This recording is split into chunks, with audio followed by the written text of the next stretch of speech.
আগুনের তীব্রতা কিভাবে ভয়াবহ আকার ধারণ করেছে। আমার এক এক সহকর্মীরা বিমানবন্দরের এক একটি পাশে রয়েছে, ঠিক আমিও একটি দিকে রয়েছি। সেদিকে এখন আবারও আগের মতো আগুন খুব বেশি দেখা যাচ্ছে না ঠিকই, তবে এখানে পুরো কালো ধোঁয়ায় পুরো আকাশ ছেয়ে গেছে। সন্ধ্যার যে আকাশ, সেই আকাশ একদম কালো আকাশ এই ধোঁয়াতে পুরো সাদা হয়ে যাচ্ছে। অর্থাৎ এই যে আগুনের যে ভয়াবহতা, সেটি আমরা এখানে থেকেই কিন্তু অনুভব করতে পারছি। এই আগুনটি কোনোভাবে উদ্দেশ্য প্রণোদিতভাবে কিনা সেটিও কিন্তু খতিয়ে দেখার জন্য সাধারণ মানুষ যারা ছিল তারা আসলে বলছে এই যে আগুন কিভাবে লেগেছে, কোনো উদ্দেশ্য প্রণোদিতভাবে এই আগুন লাগিয়ে দেওয়া হলো কিনা সেটি যেন খতিয়ে দেখা হয়। তার জন্য কিন্তু তারাও বিভিন্ন মহলের কাছে দাবি জানাচ্ছেন। তার পাশাপাশি যারা ভুক্তভোগীরা রয়েছেন, যাদের অনেক পণ্য এখানে রয়েছে, বিশেষ করে ছোট ব্যবসায়ীরা যদি বলি, যারা 1 থেকে 1.5 কোটি টাকা ব্যবসা 1 কোটি টাকার পণ্য নিয়েই আসলে এই ব্যবসা করেন এখানে, তারা আসলে এই যে তারা আসলে এই 1 থেকে 1.5 কোটি টাকার যারা ব্যবসায়ীরা রয়েছেন, তারা এই আগুনের কারণে কিন্তু একদমই পথে বসে গেল, এমনটি তারা আসলে ভুক্তভোগীরা কিন্তু বলে যাচ্ছেন। অনবরত তারা মানসিকভাবে বিপর্যস্ত, তারা বারবার কান্নায় ভেঙে পড়ছেন। তারা বলছেন যে যেই ক্ষতিপূরণ দেয়া হবে সেই ক্ষতিপূরণ কি তাদের জন্য সমান হবে কিনা, এটি যেমন প্রশ্ন, তেমনি বলা হচ্ছে সব ব্যবসায়ীদের তো ইন্স্যুরেন্স নেই। বেবিচক কর্তৃপক্ষের কাছ থেকে বলা হয়েছে এখানে যাদের পণ্য রয়েছে তাদের ইন্স্যুরেন্স রয়েছে, তবে ব্যবসায়ীরা কিন্তু বলছেন যে সব ব্যবসায়ীদের ইন্স্যুরেন্স নেই। সেক্ষেত্রে তাদের ক্ষতিপূরণের দায়ভারটা কি রাষ্ট্র নেবে কিনা কোনোভাবে, সেই প্রশ্নটি তারা আসলে রাষ্ট্রের কাছে ছুড়ে দিয়েছেন। এর বাইরে 21 জন সদস্য আমরা দেখেছি, সেনা সদস্য যারা আহত হয়েছেন, একজন আনসার সদস্য আহত হয়েছেন। তাদেরকে বিভিন্ন অ্যাম্বুলেন্সে করে তারা যেরকম ভেতরে ঢুকছিলেন, তাদেরকে আবার সেই অ্যাম্বুলেন্সে করে, খালি অ্যাম্বুলেন্সগুলো যেভাবে ভেতরে ঢুকছিলেন, সেই খালি অ্যাম্বুলেন্সগুলোতে আহত ব্যক্তিদেরকে নিয়ে আবার অ্যাম্বুলেন্সগুলো চোখের সামনে সাইরেন বাজিয়েই কিন্তু শো শো করে বেরিয়ে গিয়েছে। এখনো পর্যন্ত কিন্তু সেই দুপুরবেলা বেবিচক সবগুলো এই বিমানবন্দর থেকে সবগুলো ফ্লাইট স্থগিত করেছিল।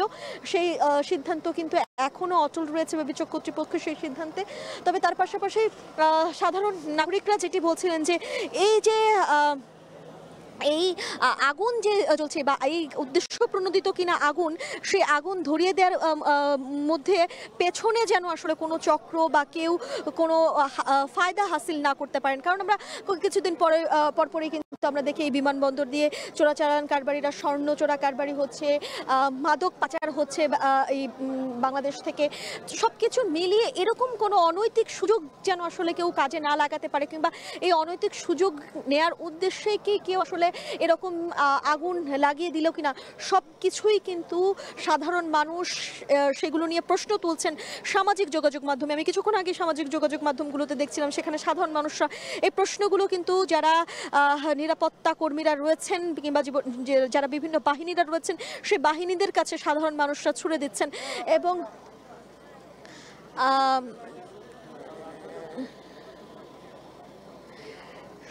সব কিছু মিলিয়ে আসলে কিছুটা চিন্তিত বা কিছুটা উদ্বেগ উৎকণ্ঠা কাজ করছে সাধারণ মানুষের মনেও, কৌতূহল কাজ করছে যে যেই বিমানবন্দরের প্রতিটি জায়গায় অগ্নি নির্বাপক যন্ত্র রয়েছে, যেই বিমানবন্দর এতটা সুরক্ষিতভাবে রাখা হয়, যে বিমানবন্দরে একজন যাত্রী প্রবেশ করতে গেলে তাকে এত নিরাপত্তার মধ্য দিয়ে প্রবেশ করতে হয়, সেই বিমানবন্দরে এত ভয়াবহ আগুন কিভাবে লাগে। এমনও প্রশ্ন দেখা যাচ্ছে যে এখানে কোনো সদস্য ছিল না, ঠিক আছে, কিংবা এই কার্গো গোডাউনে আগুন লেগেছে। যদি এই কার্গো গোডাউনে আগুন না লেগে বিমানবন্দরের অন্য কোথাও আগুন লাগতো, সেখানে হয়তো আরও হতাহতের ঘটনা আমরা শুনতে পেতাম, কিংবা সাধারণ মানুষ হতাহত হতে পারত। সেই জায়গা থেকে কেন এটি এভাবে এরকম বিমানবন্দরের অভ্যন্তরে আগুন লাগলো?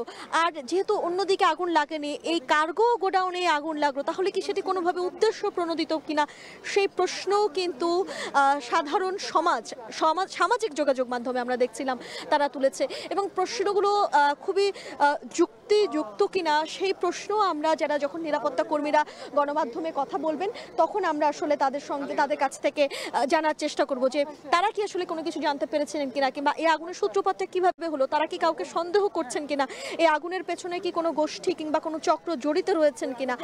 আর পাশাপাশি কর্মীদের সঙ্গে কথা বলার চেষ্টা করছিলাম যে এই আগুনের এই কার্গো গোডাউনের এদিকে দৃষ্টিপাত করতে গিয়ে আমরা সকল গণমাধ্যম কর্মীরা রয়েছে, আইন শৃঙ্খলা বাহিনীরা রয়েছে, নিরাপত্তা কর্মীরা রয়েছে, সবার দৃষ্টি কিন্তু এখন এই একটি দিকে। তাই এই একটি দিকে দৃষ্টিপাত করতে গিয়ে আসলে অন্য দিক দিয়ে কি কোনো অনৈতিক কার্যক্রম হচ্ছে কিনা, যেমনটি বলছিলাম যে চোরাচালান কারবারি হতে পারে কিংবা মাদক পাচার হতে পারে, কেউ নিরাপত্তার বাহিনীর চোখ ফাঁকি দিয়ে কোনো অনৈতিক যে কোনো কাজ কিন্তু তারা করতেই পারেন, সেই জায়গাগুলোতেও যেন আসলে ভালোভাবে দৃষ্টি রাখা হয় কিংবা সেই নিরাপত্তার জায়গাটিও যেন জোরদার করা হয়, সেটি কিন্তু আসলে সেটির জন্য কিন্তু সাধারণ যারা এখানে নিরাপত্তা কর্মীরা রয়েছেন তাদের সঙ্গে আমরা কথা বলছিলাম, তারা বলছিলেন যে সেখানে সর্বোচ্চ নিরাপত্তা তারা রয়েছেন। তবে এই বিষয়ে একদম অফিসিয়ালি গণমাধ্যমে তারা তাদের সিনিয়র যারা কর্মকর্তারা রয়েছেন তারাই কথা বলবেন, তারা কথা বলতে পারবেন না। ফায়ার সার্ভিসের অনেক কর্মীদের সঙ্গেও কথা বলার চেষ্টা করেছিলাম, তারাও একই কথা বলছিলেন যে তারা এখানে কাজ করতে এসেছেন, তারা গণমাধ্যমে কথা বলার এখতিয়ার তাদের নেই। যারা সিনিয়র কর্মকর্তারা রয়েছেন, ঊর্ধ্বতন কর্মকর্তারা, তারাই কেবলমাত্র পরিস্থিতি পর্যবেক্ষণ করে আগুন নিয়ন্ত্রণে আনলে তারপর গণমাধ্যমের সঙ্গে কথা বলবে। আমরা দেখেছি কয়েকটি গণমাধ্যম বলেছেন যে প্রায় আগুন নিয়ন্ত্রণে, এই শব্দটি কিন্তু আমরা সেই দুপুর থেকেই শুনেছি। তবে আগুন পুরোপুরি নিয়ন্ত্রণে না। আমি সবশেষে যেই তথ্য পেয়েছি ফায়ার সার্ভিস কর্মীদের কাছ থেকে, সেটির বরাতে যদি বলি আগুন পুরোপুরি এখনো পর্যন্ত নিয়ন্ত্রণে না।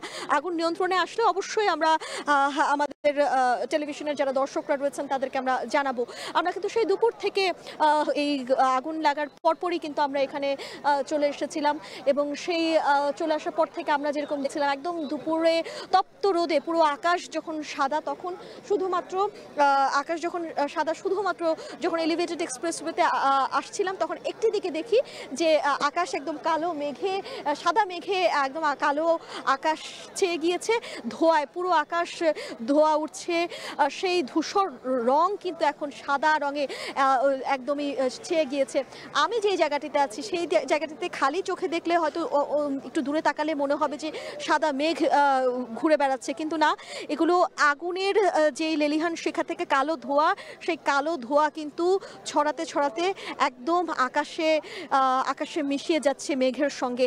তবে আশেপাশে যারা রয়েছেন এই বিমানবন্দরের আশেপাশে, শিশু, প্রবীণ ব্যক্তি যারা বাসা বাড়িতে রয়েছেন, এই কালো ধোঁয়া কিন্তু তাদের জন্য মারাত্মক ক্ষতির কারণ হবে। বিশেষ করে নবজাতক কিংবা গর্ভবতী মা যদি থেকে থাকেন, এই কালো ধোঁয়া ফুসফুসের বিভিন্ন রকমের ক্ষতি করে। এই কালো ধোঁয়া শিশুদের শ্বাসকষ্টতেও ক্ষতি করে। শুধু শিশু কেন, আমি যদি বলি যখন ফায়ার সার্ভিস কর্মীরা ভেতরে ঢুকে কাজ করছিলেন তখন কিন্তু আমরা দেখেছি অনেকেই অসুস্থ হয়ে কিছুক্ষণ পরেই বের হয়ে যাচ্ছিলেন, কারণ তারা এই যে কালো ধোঁয়া, সেই কালো ধোঁয়ার মধ্যে কাজ করতে করতে শ্বাসকষ্ট উঠে গিয়েছে। তাদের সহকর্মীরাই আসলে ভেতর থেকে বাহিরে এনে সুস্থ করার জন্য মাথায় পানি ঢালছেন। এগুলো আসলে খুবই নির্মম দৃশ্য। ফায়ার সার্ভিস কর্মীরা তারা নিরলসভাবে কাজ করছে। তবে বেশিরভাগ ক্ষেত্রে আমরা আগুন লাগলে যেটি শুনি আসলে যে যারা উৎসুক জনতা থাকেন তারা ফায়ার সার্ভিসের সম্পর্কে বিভিন্ন অভিযোগ করেন। সেই অভিযোগ যেমন আমরা শুনি, তেমনি কিন্তু আবার আমরা ফায়ার সার্ভিস কর্মীদের কথাও শুনি যে তারা নিরলসভাবে তাদের সর্বোত্তক চেষ্টা দিয়ে তারা ইউনিট যতটা সম্ভব প্রয়োজন সেই ইউনিট যুক্ত করে তারা কিন্তু সেই আগুন নিয়ন্ত্রণে কাজ করে থাকে। আগুন নিয়ন্ত্রণে আনতে এতটা সময় লাগছে কেন, সেই বিষয়ে কেউ যেমন প্রশ্ন তুলেছেন, আবার সেই ব্যাখ্যা কেউ নিজেরাই দিয়েছেন যে ভেতরে যেহেতু কেমিক্যালের ওয়্যারহাউস ছিল, সেই কেমিক্যালের দাহ্য পদার্থে আগুন খুব দ্রুত ছড়িয়ে পড়েছে, সেখানে অতি সহজে আগুন দিলে আগুন আরও ছড়িয়ে পড়ে। সেই বিষয়টি মাথায় রেখে ফায়ার সার্ভিস তাদের অগ্নি নির্বাপক যন্ত্রের মধ্য দিয়ে ধীরে ধীরে আগুন নিয়ন্ত্রণে আনার চেষ্টা করেছে। আমরা রেড ক্রিসেন্টের সদস্যদের এখানে উপস্থিত হতে দেখছি এবং তারাও তাদের প্রাথমিক চিকিৎসার জন্য যে সকল সরঞ্জাম, সেই সকল সরঞ্জাম নিয়ে এখানে উপস্থিত হয়েছে। যদি কোনো সদস্য আহত হয়, অ্যাম্বুলেন্সে করে হাসপাতালে নেওয়ার আগে যদি কারো কোনো প্রাথমিক চিকিৎসা প্রয়োজন হয়, সেই চিকিৎসাটি দেওয়ার নিশ্চিত করার জন্যই কিন্তু তারা এখানে উপস্থিত হয়েছেন। আমি বিকেল নাগাদই আমরা দেখেছিলাম এখানে বাণিজ্য উপদেষ্টা শেখ বশির উদ্দিন এখানে এসে উপস্থিত হয়েছিলেন এবং তিনি কিন্তু বেসামরিক বিমান পরিবহন ও পর্যটন মন্ত্রণালয়ের উপদেষ্টা বেবিচকের চেয়ারম্যান। তাই তার কাছ থেকে আসলে ভিতরের পরিস্থিতি তিনি যেহেতু দেখেছেন বা দেখতে গিয়েছেন, পর্যবেক্ষণ করতে গিয়েছেন, তার কাছ থেকে গণমাধ্যম কর্মীরা জানার জন্য মুখিয়েছিলাম। তবে এখনো পর্যন্ত কিন্তু তিনি এই গেট দিয়ে বের হননি, হয়তো তিনি ভেতরেই অবস্থান করছেন, ফায়ার সার্ভিস কর্মীদের সঙ্গে কথা বলছেন, ভেতরের পরিবেশ পরিস্থিতি কি সেটি বোঝার চেষ্টা করছেন। তবে ভেতরের পরিবেশ পরিস্থিতি না বুঝলে আমরা বাহির থেকে যেটি দেখতে পাচ্ছি, আগুন কিন্তু এখনো পর্যন্ত পুরোপুরি নেভার কোনো সম্ভাবনা নেই, বরং আগুনের যেই তপ্ত লেলিহান শিখা বলি কিংবা রক্তাক্ত লাল যে আভা যদি বলি, সেই আভায় কিন্তু পরে পুরোপুরিভাবে পুরো সব কিছু ছড়িয়ে পড়েছে। আমি আরেকটু বলতে চাই যে এখানে যেই ফায়ার সার্ভিস কর্মীরা, সেনাবাহিনী কর্মীরা রয়েছেন, তারা কিন্তু সর্বোচ্চ সহযোগিতা করছে। তারা কিন্তু এই যে আগুন নিয়ন্ত্রণে আনার জন্য তারা সর্বোচ্চ চেষ্টাটুকু করে যাচ্ছে। তাদের সহকর্মীরা তাদের সঙ্গে রয়েছে এবং এছাড়া অন্যান্য বাহিনীর সদস্যরা যেমন রয়েছে, আমরা সেই কাজগুলো তাদেরকে আমরা করতে দেখছি। এছাড়া নিরাপত্তা কর্মীদেরকে আমরাও বারবার বলছিলাম এবং এখানে সাধারণ মানুষ যারা আছেন তারাও বলছিলেন যে বিমানবন্দরের যেই অন্য পাশটি রয়েছে, অন্য দিকটি রয়েছে, সেই দিকেও যেন তারা নিরাপত্তার দিকটি তারা সর্বোচ্চ গুরুত্ব দিয়েই দেখেন। কারণ এই আগুনের সূত্রপাতে আগুনের দিকে দৃষ্টিপাত করতে যেয়ে যেন বিমানবন্দরে অন্য কেউ ক্ষতির সম্ভাবনা বা অন্য কেউ ক্ষতিগ্রস্ত না হয়। আমরা এতক্ষণ এখান থেকে জানাচ্ছিলাম, রেড ক্রিসেন্টের সদস্যদের কথা বলছিলাম, তারাও এই যে প্রাথমিক চিকিৎসা দেওয়ার জন্য পানি নিয়ে, তাদের প্রাথমিক সরঞ্জামাদি নিয়ে চিকিৎসার সেগুলো নিয়ে এখানে উপস্থিত হয়ে আছেন। তারা ফায়ার সার্ভিস বা সেনাবাহিনীর কর্মকর্তাদের সঙ্গে এতক্ষণ কথা বলছিলেন, তারা সম্ভবত ভেতরে যাওয়ার অনুমতি পেয়েছেন, তারা এখন ভেতরে যাবেন। ভেতরে যে কারো যদি ভেতরে প্রাথমিক চিকিৎসার সহায়তা প্রয়োজন হয় তাহলে তারা সেই সহযোগিতাগুলো করবেন। বিমানবন্দরের অন্য পাশে রয়েছে আমার সহকর্মী লগ্ন, আমরা একটু তার কাছে যেতে চাই। লগ্ন, আমি তো জানাচ্ছিলাম এই পাশ থেকে কি অবস্থা, আপনি একটু আমাকে এবং আমাদের যারা দর্শক রয়েছেন এই মুহূর্তে তাদেরকে একটু জানাবেন যে বিমানবন্দরের অন্য পাশে কি অবস্থা এখন।